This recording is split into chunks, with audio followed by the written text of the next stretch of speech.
time in the business doing what he really enjoyed doing. And what he really enjoyed doing was sitting down and writing a tract, you know, something that's 2 or 3 pages long. Very provocatively written, brilliantly written, actually. Alternating very short sentences and very long sentences, but very clever. Not a single redundant word. Very, very sparse. Terse. Fantastic stuff. And BCG's marketing technique was to take these 2 or 3 pages, print them, put them in an envelope, and mail them to chief executives. Really sophisticated marketing, as I'm sure you appreciate. But no one else had done it before, or at least no one else had put the stuff in the envelope and managed to put a stamp on it, and also had it be quite provocative and interesting to read. And that was a fantastic technique. And that's all he did, apart from find people like me to lecture and intimidate, which I think he also enjoyed doing. That was what he did. He didn't do any administration. Thank God he didn't do any administration, because he was, as I say, a terrifying person. But, you know, a genius. So this man had a fantastic life. He probably worked a couple of hours a day, what I would call constructive work, and the rest of the time he would go around and intimidate people. And when he ran out of people to intimidate in Boston, he would go up to the outlying offices. So I was in the London office, so he'd come to London and intimidate people there, and so on and so forth. And then you ran out of people in London, so you had to start another office in order for Bruce to travel around. And he travelled around with a PA who was an even more scary person than he was. I can't remember this woman's name, but it will come back to me. Anyway, she was a dragon, a real dragon. And God help you if you wanted a pencil, but you'd actually had a pencil yesterday, because she knew that. And she was in charge of a stationery cupboard initially. Bess Wilson, that was the lady's name. And eventually, eminently predictable. She always went round with him when he went from office to office. So when he ran out of intimidating people, he would let her intimidate people. He said, "Take it over, Bess. Go and scare the what's it out of these people." And of course, they got married. And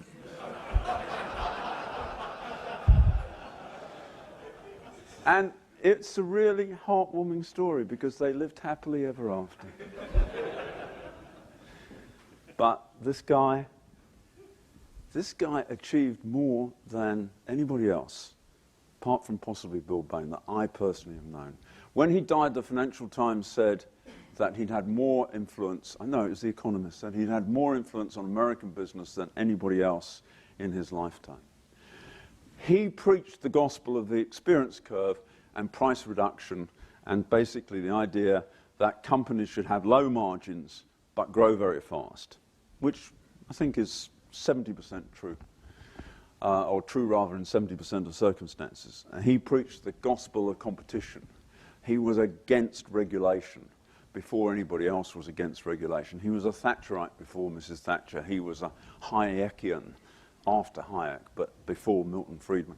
I mean, he was basically someone who worked out the rules of strategy and worked out the importance of market share, and in particular the importance of dominating businesses. And those were ideas which were incredibly powerful. I mean, they're commonplace ideas today, obviously. We all believe in these ideas. But don't forget that this was the 1960s and 1970s, and that even in America, Bastion, land of the free, and all that, you know, regulation and pork, you know, sort of basically terrible collusion between competitors, and the corporate estate was actually quite strong here as well. So Bruce achieved an enormous amount, and he had a fantastic time, and he did it by getting out of the business and intimidating everyone.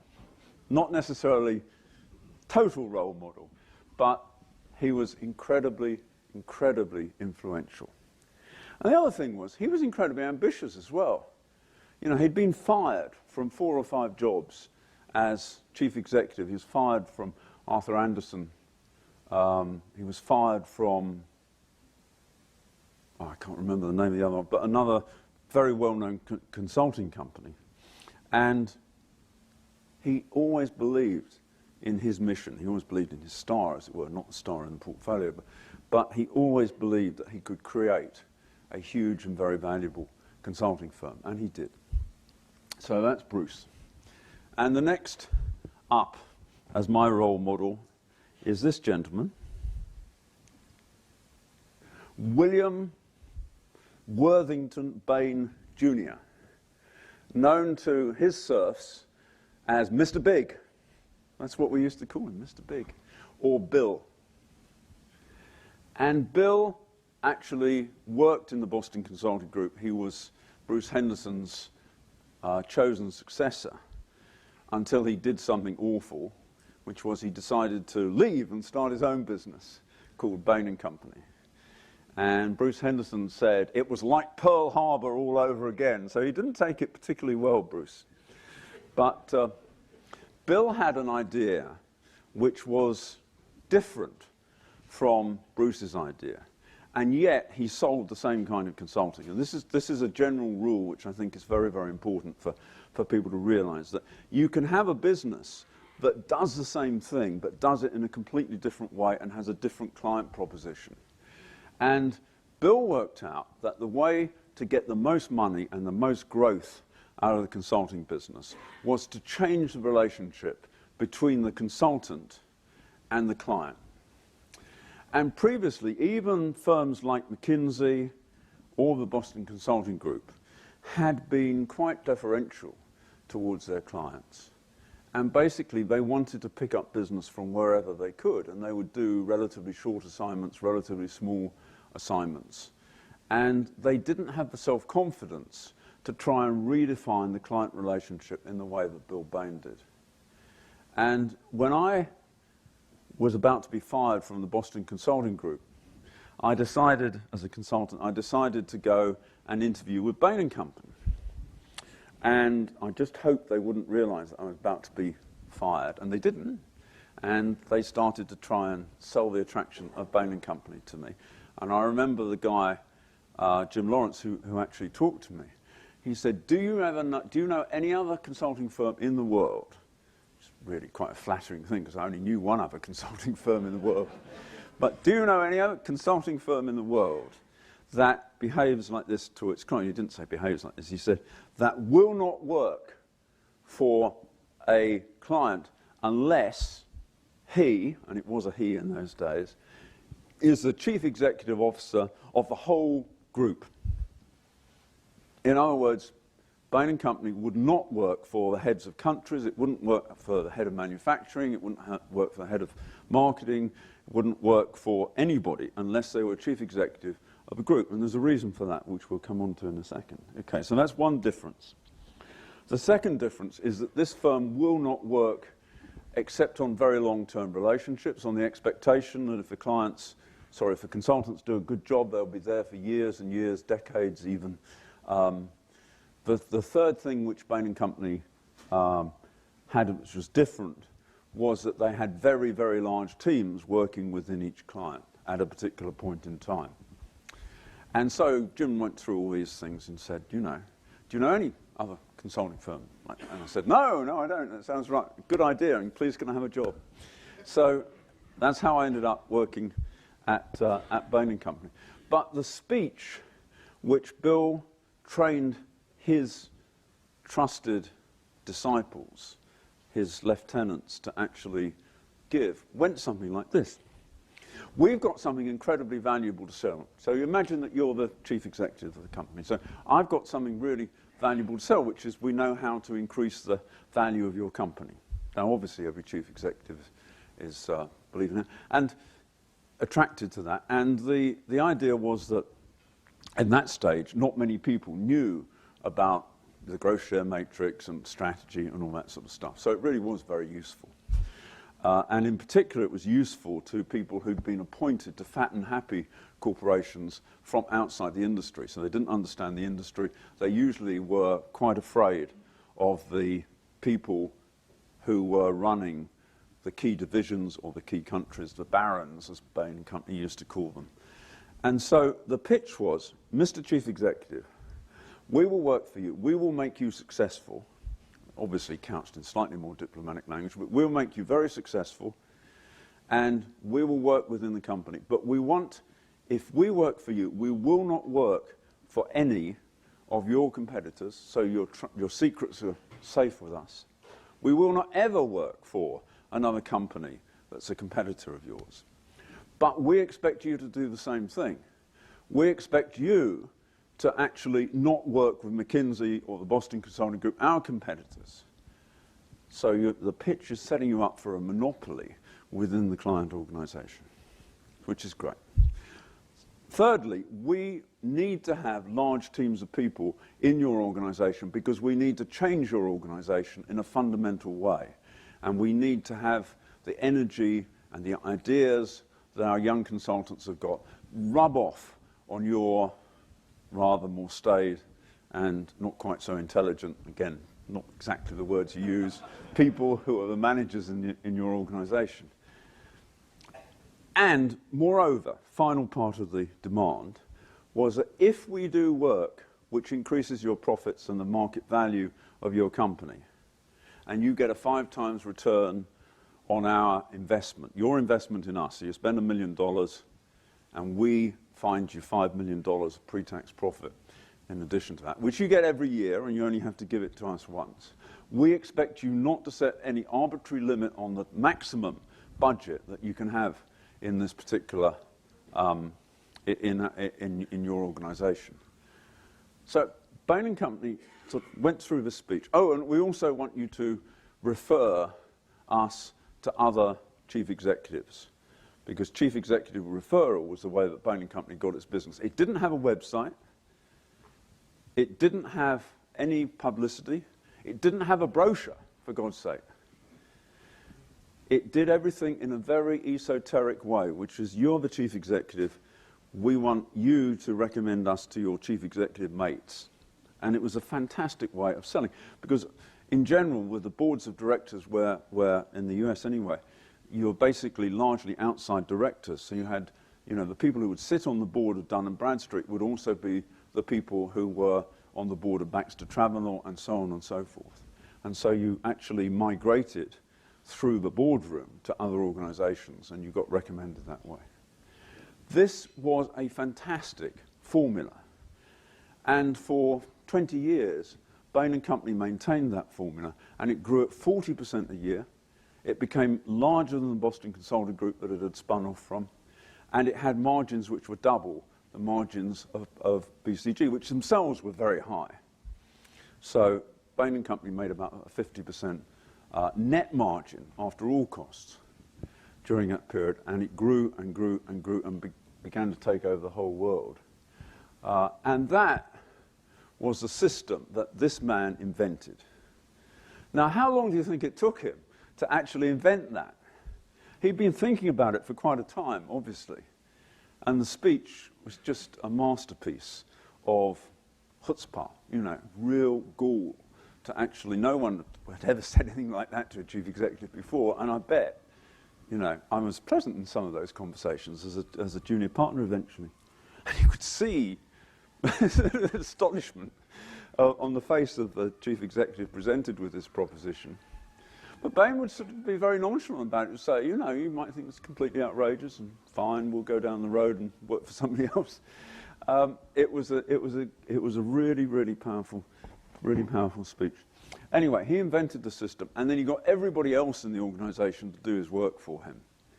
And he had 5 trusted lieutenants, at least 4 or 5, depending on the view. It started with Pat Graham, there was John Halpern, there was Ralph Willard, there was Mitt Romney, and then there were other people after that. And each one of those would go and do the selling according to the script which Bill had written. And he would then sit there and look at the results every month in a partners meeting, how much did you say you were going to sell this quarter? How much did you sell in the last quarter and the last month? And how much do you say you're going to sell in the next month and the next quarter? And then a month later, you had to go back and see how accurate your predictions had been. A terrific control thing. But Mr. Big, as he was called, had a fantastic time. He had a huge office in Boston, in Faneuil Hall Marketplace when I was there. And it was stuffed with baseball memorabilia because he was a baseball nut. His diary was completely empty. His calendar was completely empty. And it was sort of written, all artificial constraints. You know, his PA would sort of write things in, but everyone knew that they weren't real. You would see him going in and out of the office. I mean, I saw him because I went in and out of the office at sort of 10 o'clock or 11 o'clock or later on during the day. Everyone else was working away. And he'd be dressed in tennis regalia, absolutely perfectly, immaculately, impeccably dressed. And he'd obviously been on the tennis court or was about to go on the tennis court. This guy had a fantastic life. Really, really, really. He didn't even bother to intimidate people because everyone knew that he was Mr. Big and he was in charge of the thing. But my supposition in all seriousness is that if he had been interested in the nuts and bolts of consulting, like 99% of consultants were, he could never, ever have devised this system. Because he'd be fascinated by how you actually do work for clients and by the concepts and by... He didn't have a business school degree. He didn't understand anything. There's a story that Bruce Henderson once used an airline trip to try and tell him about what amortization and depreciation were. But he was a genius, absolute genius for working out the commercial formula which actually made Bain & Company, for a time, for about 15 years, the leading strategy consulting firm and the fastest growing strategy consulting firm and certainly the most profitable strategy consulting firm. So another example of someone who wasn't in the business, running the business effectively according to a particular formula. So that is what, you know, I say to you, if you want to have your business be 100 times bigger than it is now, you've got to think about a formula or think about a way of restructuring the business. He didn't change the product at all in the sense of what people did. It just amazed me when I went from BCG to Bain & Company. They used the same concepts that BCG had used a few years before. They were a little bit out of date, you know, but it's like fundamentalism, you know. They really sold it, they believed in it, and they were more effective because they actually kept it simple, whereas BCG was always hopping. They got bored with the growth share matrix. They were always trying to find the next new thing. The only problem was the next new thing wasn't anywhere near as good or interesting or useful as the old thing. But because they were intellectuals, because they're actually ideas people, that's what they were doing. Whereas he was flogging the stuff, you know, which was obsolete in a way, intellectually obsolete, but very effective. And he was structuring it in a way which made it most profitable for Bain & Company and which enabled the company to grow at a fantastic rate for a long period of time and to go all over the earth, flogging this old stuff, which actually was better than the new stuff in my view. So another example of someone who, because he was very lazy, or because he wasn't actually having to do it himself, could work out a great speech. Imagine, if you had to write a speech like that, could you go and deliver it with a straight face? I don't think so. But you could train somebody else to do it.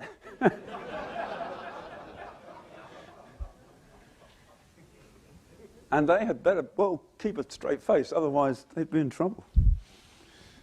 So, that's him. So, back to today's output, I want you to decide if you want to get off the wheel, when, and define that unambiguously, and define the three main ways that you will use. And there are 6 ways that I'd like to talk about. The first one is disciples. Now, this was a model that effectively both Bruce and Bill operated. And the idea behind disciples is that you find 4 or 5 people, probably 4 or 5 is about the right number, whom you will train to actually do what you would do if you were hard-working and the sort of person that is on the hamster wheel. And it has the additional advantage that you can hire people who are better at it than you would be at it, because you hire the most intelligent people, which was Bruce's mantra. He always went for the most intelligent people, even if they had funny hair and they couldn't dress properly and all the rest of it. Or, in Bill's case, he hired people who were going to be the best salespeople and the best organizers of this particular process. And you can train those people, hire people who are younger than you, 10 years younger, 20 years younger, or something like that. Why? They're cheaper, they're more likely to do what they're told, they're probably going to be more creative, or they may be more creative, and they are going to do what you want them to do. So but hire the most exceptional people that you can find, who are better than you as a salesman, or better than you as an intellect, or better than you at organizing things, or whatever you decide is the most important thing. So you want 4 or 5 of these people. And then it's very important that the chemistry between you and them is good. They've got to trust you, and they've got to do what you want. But it is not a relationship of equality with the disciple mode. There has to be no illusion about this. This is not democracy. This is the guru, this is the founder, this is Mr. Big, and they, the disciples, however much money they make for you, they are in a subordinate role. And it's absolutely incredible that this relationship works better than partnership. I've seen people in Bain & Company, etc., who were incredibly talented, much more talented than Bill, but work for him doggedly and work for him constructively and make lots and lots and lots and lots and lots of money for Bill, and never question the subordinate relationship that they were in. Of course they made a lot of money. Of course their expectations were exceeded. Of course they were tied in by deferred compensation, and they were also tied in the case of Mr. Big, by very tight legal agreements, so that you couldn't actually leave and set up